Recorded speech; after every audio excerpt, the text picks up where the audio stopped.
যুবককে দিয়ে আরেকটা কমিটি করে দেন, যারা মক্তবটা বা মসজিদ কমিটি যদি দায়িত্ব নেন সেটা আরো ভালো হয়।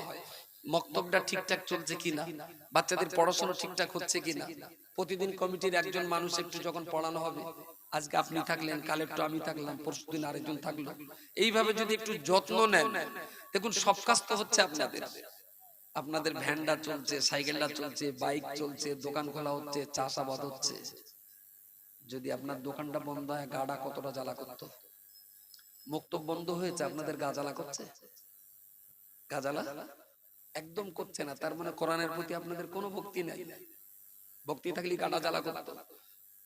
সুতরাং আমি বলছি, এইটা একেবারেই আপনি ঘুমিয়ে স্বপ্ন দেখুন যে কোরআন ছাড়া নাজাত পাওয়ার কোনো রাস্তা আপনার সামনে খোলা নেই। আপনি নামাজ পড়ুন, হজ করুন, যাকাত দিন, আর যত ভালো কাজ করুন না কেন, কোরআন শরীফ যদি আপনি পড়তে না পারেন, আপনার নামাজ হবে না। সারা জীবন যা নামাজ পড়েছেন বেকার। কোরআন যদি পড়তে না পারেন, আপনার হজ হবে না। কারণ হজের যে কাজ কাম, যে পড়াপড়ি, যে পড়াশোনা হজ করতে গেলে লাগে, আপনি পারবেন না। সুতরাং কোরআন হলো আপনার সমস্ত ইবাদতের মা। যদি মা বাঁচে তাহলে বাচ্চা কাচ্চা বাঁচবে, আর যদি মা না বাঁচে কেউ বাঁচবে না। সুতরাং এইটা নিয়ে গ্রামে আপনারা আলোচনায় বসুন, গার্জেনরা বসুন, কমিটিতে যারা আছেন তারা থাক, ইমাম সাহেব থাক।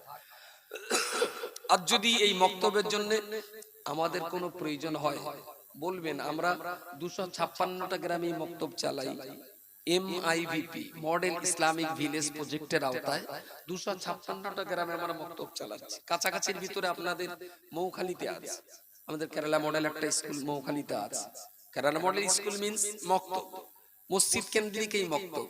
এই মক্তব শিক্ষাটা বিশ্ববিদ্যালয়ের চেয়ে বেশি গুরুত্ব রাখে, বেশি গুরুত্ব রাখে। এই জন্য বলছি, একটা শিশু কিভাবে তার জীবন কাটাবে তা নির্দিষ্ট হয়ে যায় 10 বছরের ভিতরে। ধরুন একজন মানুষ জন্ম নিয়েছে 2024 সালে, এই ছেলেটা আল্লাহর খাতায় লেখা আছে মরবে 100 বছর পর। আজকে 2024-এ জন্ম নিয়েছে, 2124 সালে মরবে। এখন এই ছেলেটার 100 বছরের জীবন মায়ের কোলে প্রথম 10 বছর, এই 10 বছরে ঠিক হয়ে যায়, বাকি 90 বছর কিভাবে সে চালাবে? প্রথম 10টা বছর অত্যন্ত ইম্পর্টেন্ট।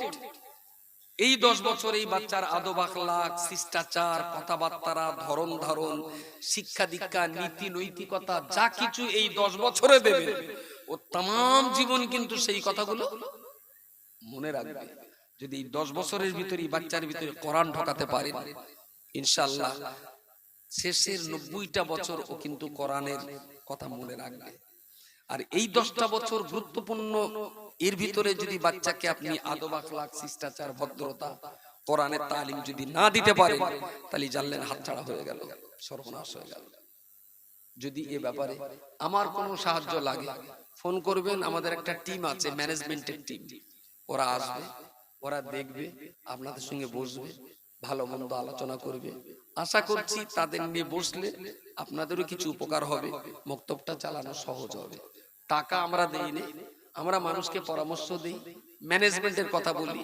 আর 170টা পরিবার যখন এখানে বাস করে, মক্তব চলার জন্য টাকার অভাব হবে না। আর আমার মাঝি ভাই কি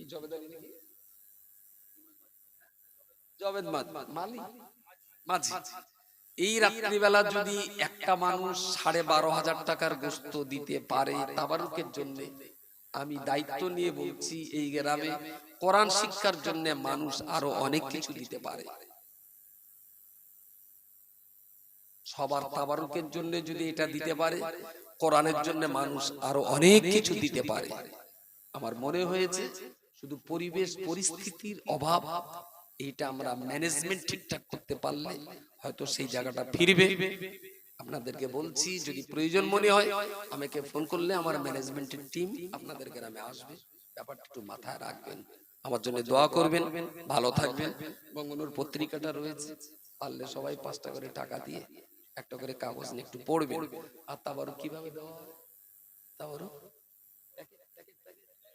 তা কখন দেবে? দেবে না তোমরা খাবে? তা সে আনে না কেন? তা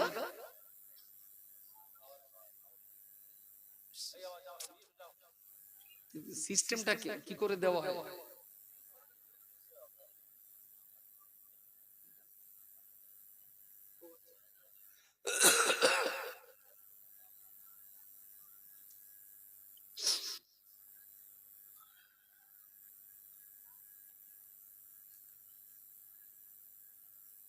আবার কি অনেক দূরে? নিয়ে এসো ভাই, তাড়াতাড়ি আসো না। বিসমিল্লাহির রহমানির রহিম। আবুল কালাম।